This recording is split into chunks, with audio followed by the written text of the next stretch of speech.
fine. Reinhardt just kind of having a free will to walk forward, and oh my god, this Genji is absolutely popping off. Sure, you need these picks, you need to go in here. The duelie's gonna quickly and swiftly dodge roll to take down that Nautilus here, securing the top here. Not quite gonna get this pick right here, but you're gonna take down the reflex. Low board into the level 3! Oh my god! Yo! Oh, he's done for. He is done for.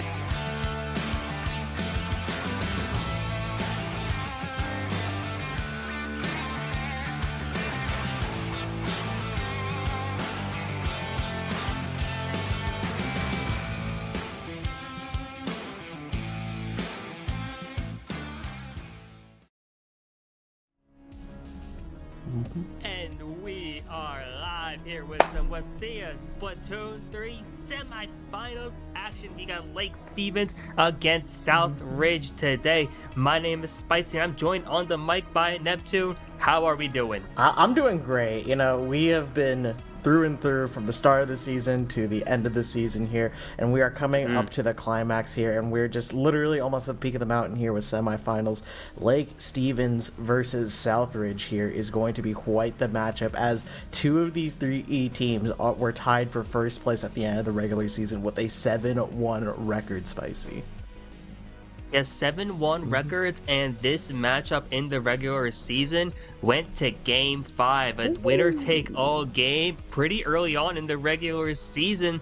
In that matchup, I think it was Southridge who beat Lake Stevens in that pivotal Game 5, but here we are. This is now playoff action. These teams have a lot of experience to build off now, definitely made some adjustments. Anyone's guess on who's going to be winning it today?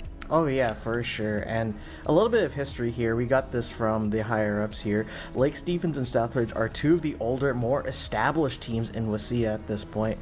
They've bumped into each other in various playoffs in the past, particularly Smash Ultimate. So that is great to see that rivalry still standing and bringing it forth with Splatoon 3, another team-based game here. So I'm curious to see how this rivalry will end, who will come out on top. It's going to be a battle of the ages, Spicy. For sure, and it's like another chapter in that rivalry, as we were talking about. I'm pretty sure we're starting off with the week 2 map rotation or mode rotation. So we're starting off with Rainmaker in game 1, going to Museum for it as well. Yeah, Museum is quite an interesting Rainmaker map. As someone who has seen a lot of Splatoon action, right?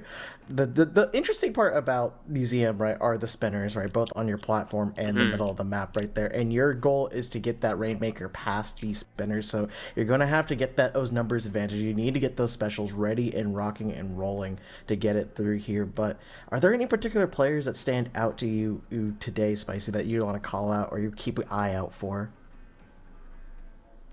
And we always will go back to Puddle's Love over on on Lake Stevens. I remember saying that name multiple times then whenever they're on stream, because they have been absolutely insane. Lake Stevens as a whole is a team with a lot of great players. Ruby's very solid. The Battler is also really good. There's a lot of great coordination from the side of Lake Stevens, which I really want to highlight going into Rainmaker as well, because I think that's going to be pivotal for them. Southridge, though, that's another team which is like, you cannot underestimate anyone on here. Remember seeing Poyo do some great things in the regular season. Pixelite's been strong. Vale's been good. Fosima's been good. Really, all these players are good. That's what makes this set so exciting. You know, they're evenly matched. They went to Game 5 in the regular season. They're in semifinals now. I think it's just going to come down to whoever's better today is just going to be the team with a slight advantage. Honestly, I couldn't have said it better myself. Just whoever takes, like, the biggest advantage of, whether it be like through a special or just like a numbers advantage, right? Any sort of inch, one of these teams is going to take a mile and perhaps swing the game here. But something I learned about Rainmaker recently, right? Or not like recently, but just kind of came to a realization of, is all it comes down to is that final score at the end there. So, and can you hold on to it at that? So any number of pushes, right, can work at the end, as long as you have your push further than the other, right? Then that's going to be a deciding factor at the end of the day. But hey, game number 1 here, Spicy. I am excited. Lake Stephen High School, game 1, Rainmaker Museum. What's standing out to you? Well, these are some interesting comps here, and I love the diversity we have.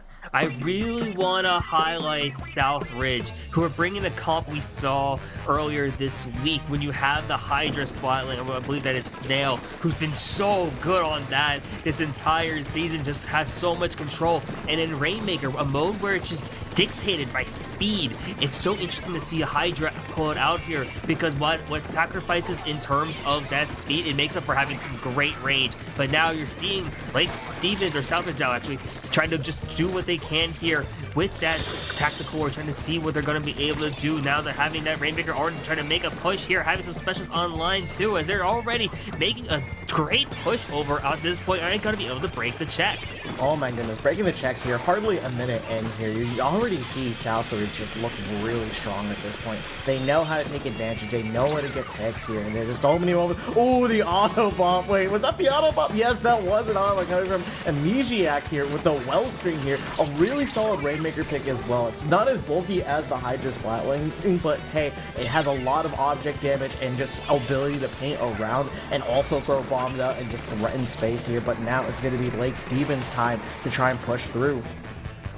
Yeah, I realize this now as well. You see Woomies there with that 52 get holding on to the Rainmaker and just trying to push up forward. Snail also offering some great coverage there too. And now it's basically a tied game at this point here. Hammer starting to come in now, trying to break that bubble, trying to get anything else going, but they get splattered out in the process. Poyo with the Octo Brush there, just doing so well, but they get shut down in the process there. And now this game is gotten super close. Multiple members going down now, and the lead is going to change as well here, and it's not going to be a big push, but at this point that's a lead, and that's really all that matters at this point.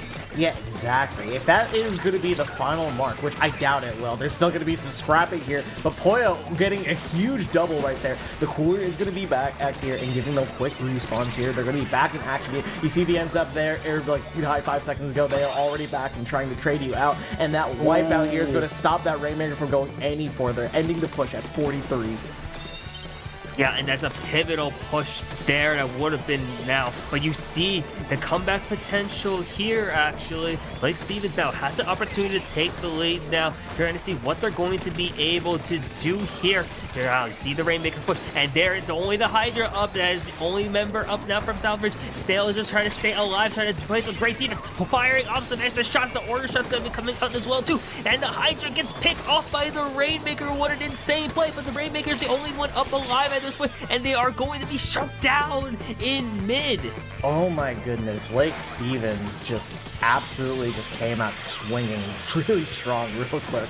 Every single situation, just they've come out on top here and have the perfect defense, especially with that Octobuck giving openings. But it's going to be Puddles here once again with the end zap. You're getting these crucial picks, making sure to take space. We love to see aggro zap right here, getting these jumps, getting that Hydra Splatling out of position. You got the cooler now. Now it's your turn to play the game here, Southridge. Well, and now it's their chance here to potentially make something happen. Puddle's just trying to fire some extra shots, get some extra paints here, and trying to just get some sense of control before making a push now. It's going to be critical for them trying to get something. The Rainmaker is going to reset less than 90 seconds in the game. Snail, now Respawn Punisher once again coming into effect as well. Every time they get a pick onto an enemy, they're able to just put some pretty much extra damage, just forcing it longer times to get back into the game. But here we are approaching this final minute, and it's still a very close game. Oh yeah, it can still be anyone's game right here. Yeah, you have it past 43, but I wouldn't call that just a game-winning push. That's still something, like, we can do better right here. But generally speaking here, you're holding your ground here if you are Lake Stevens, but it's not going to be enough when the members of Southridge wipe you out and have the Rainmaker in their hands. Let's see if they can turn it around, Spicy. Yeah, it's a matter of seeing what's going to be happening here, because Rainmaker, it all comes down to this last push here. You're now going to witness an opportunity to see if they're going to be able to take this comeback, and it's not going to happen at this point here. You see Snail once again holding on with such a phenomenal defense here. Southridge just having an opportunity to just make something happen. Booyah Bomb's going to be in play soon as well. Last 20 seconds to go If they hold here, they can win this game just outright. And that Booyah Bomb's going to be getting a pick. Woomies is now just trying to stay alive here, not trying to trigger an overtime situation. You see them backing up here, just trying to stay alive because they know if they just hold it on for the last 5 seconds, that's going to be enough. And this huge backup should look like it's going to be working. But yeah, that pick isn't going to be in time, and that is going to be the first game. That is going to be the first game indeed. Just, oh my goodness. Just, I was on the edge of my seat, and it's already game one. The Rainmaker scores are pretty close indeed, and it's just a little bit of that edge given to Lake Stevens right there with that Octo Brush, getting those crucial picks, allowing them to move that Rainmaker up just slightly more forward than Southridge there, Spicy. Yeah, and that's actually the case there. So I just realized now that Southridge was the team that won that game because their colors were just messed up a little second. I was like thinking like Snail. Right, I'm pretty sure that was Southridge Puddles. I'm like, it's Lake Stevens. It's like, yeah, it happens sometimes. That is completely okay. But what a game though. That's only the first game too. So it's like, sure, advantage Southridge for now, but that could change very quickly going into game two. But before we go into that next game, I feel like there's always some people we got to shout out beforehand. Oh yeah, for sure. And our first sponsor shout out for today is going to be ZOTAC. We want to give a huge shout out to ZOTAC Gaming for powering today's stream. Thanks to their incredible support, we were able to bring this broadcast to all of you, helping showcase the amazing talent in Scholastic Esports. That last game was definitely indicative of that. Let's show our appreciation for ZOTAC Gaming by giving them a shout out on social media. Make sure to join their community on Discord, and don't forget to use the hashtag powered by ZOTAC or hashtag ZOTAC USA when you post here. Talk about power. Just wow. Yeah, ZOTAC's always been consistent in his providing great support here for WSSEA, for LANFest as well. And just shout out to LANFest. Might as well transition right into that one for building healthy communities through gaming. 20 chapters across the U.S., over 150 events a year. Go to LANFest.com. Check out the Washington chapters, Infernoland, Emerald City, LANFest. We got 2 sponsors that are just really great already here. And we have 2 teams now going into this game too. This one's going to be exciting. Oh yeah, for sure. I'm not exactly sure the mode here, but something that interesting about WSSEA's counterpick rules, right, is the mode is set, right? So whatever mode it is going to be next here, it wasn't the teams deciding that here, but they get to choose the map from a map pool as well. So it's really interesting to see that dynamic here. It's just like really figuring out what's your strongest map on a particular mode and what can you do to potentially counterpick a team, because you have a lot of strong options from they just have weapons that just are very versatile and flexible that can be working in any situation. So how exactly would you counter that if you're like Stevens? That's a great question here also. I believe we're actually going into splat zones here for game 2. And I'm thinking about the Lake Stevens options, and there was a lot of like close range shooter, fast shooting ups. We're going to ship shape here for splat zones, and interesting selections here. Liking the Jet Squelcher as well coming out. Southridge rocking the same comp, but you see the Custom Blaster as well as the Jet Squelcher coming in now from the side of Lake Stevens. Actually going into tower control. Oh, tower control here. Okay, you know what? Tower control, I see this right here. You know, an opportunity to have a blaster on tower control to just prevent anyone from being able to ride it for extended periods of time right here. And something I think I'm noticing with the particular build that Puddles is using on the blaster right here, there's quite a bit of sub power up to keep that Octobrush mark, not giving them opportunities to be able to push up here as well. Wait a sec. What is going on here, Spicy? Is this... do they need to end the game? Do they need to end the game? What is going on? I'm wondering if that's the case here, because you see quite a few of Southridge is not pushed up at this point here. If Lake Stevens is going to either just knock the game out or they're going to reset the game, you do see quite a few players of Southridge up in spawn still. So I'm wondering, yeah, okay, battle did end. I was going to say, I believe we're using the week 2 map list or week 2 rotation, which was Rainmaker and then Splat Zones, which is the only thing I guess which would be Splat Zones. But then it was tower control for ship shape, so could be wrong there. Yeah. We might be seeing a change in terms of map mode, or we might be going into splat zones ship shape, which I believe is still an option. I think we've seen it a few times here in WSSEA. Yeah, ship shape is definitely like I would like to call it the odd ones out zones map, because the zone is pretty far and pretty large here as well. It's one of the largest zones that's seen in competitive play nowadays for the Splatoon scene. So I'm curious to see if you're going to keep the comp here, if it's going to be still splat zones here, because I like the idea of what Puddles was cooking right there. Having Blaster for tower control is such a big thing, but I'm not sure if it's necessarily going to be the best call to action there for for a zone as big as ship shapes here, but we'll see how this ends up here, Spicy.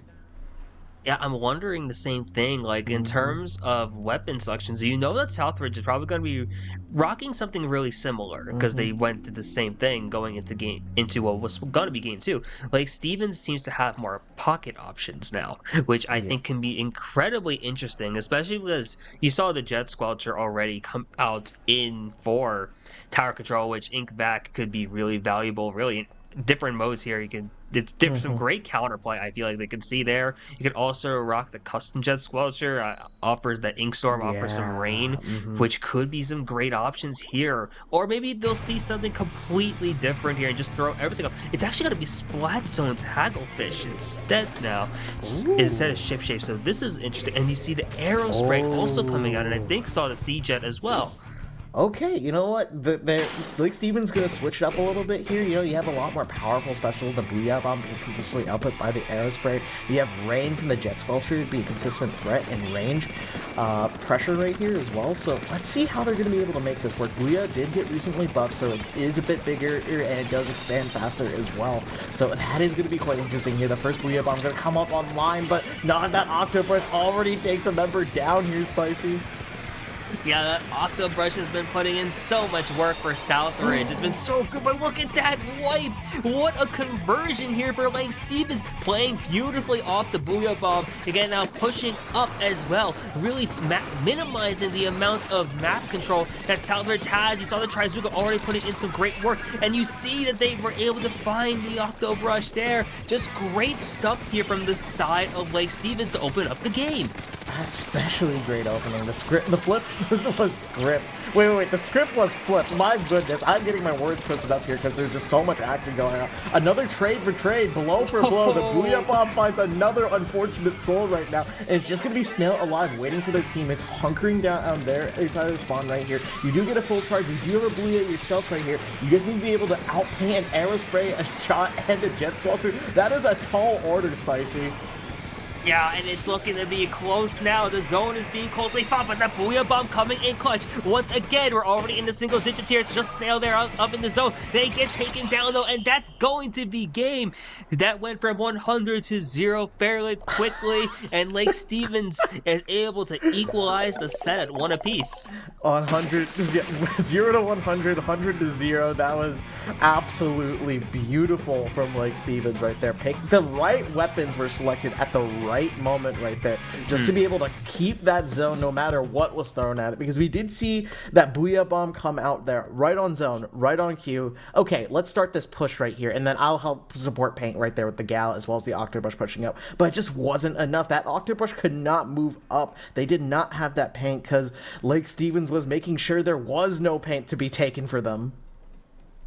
Yeah, and like we alluded to it earlier before the set even started, but Lake Stevens' coordination has always been something that's been a beauty to watch here in WSSEA. Yep.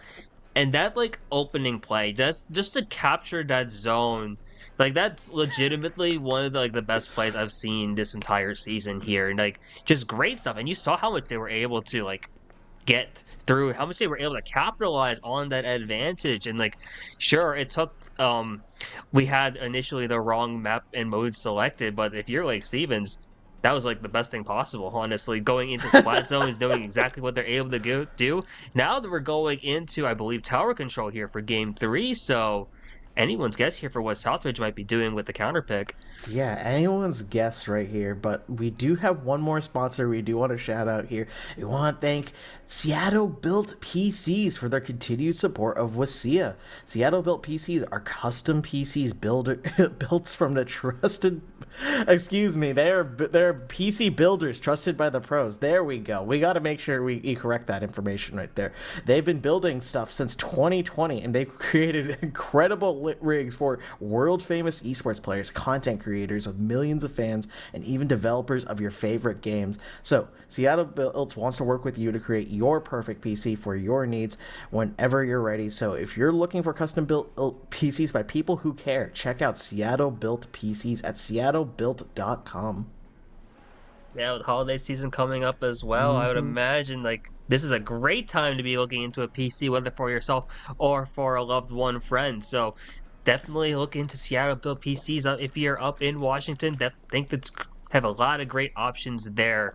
But like, geez, we're still into this set right now. It's tied at 1 apiece. This set it's been living up to the hype. It's been billed as advertised, and it's been great. And now we still have potentially 3 more games here. I have a feeling this one could go all the way. Oh, yeah. It could go all the way. In the past, it did go all the way to Game 3 with Southridge taking it at the very end there. But there's something I want to mention, just like the fact that this is a rematch, essentially, right? A Game 5 rematch, right? So I want to emphasize the fact that, like, there was a time gap, right, between when these teams fought each other to the present, which now they're confronting each other. So the cards have been shown. They know their strategies. They know how each other's going to play.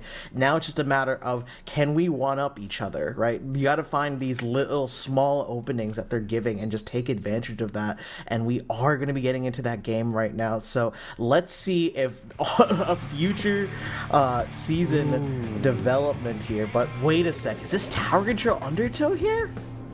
Yeah, Tower Control Undertow, and you see that Lake Stevens brought out the comp that they brought out initially in that game too, and then Southridge is still rocking the exact same comp here. You can still see there's a lot of confidence here on Southridge with the group that they have. They know exactly what they want to do, how they want to approach this. Lake Stevens also seems to have a great idea of what they want to do. Their game plan has been pretty cemented early on here. You were seeing the October Rush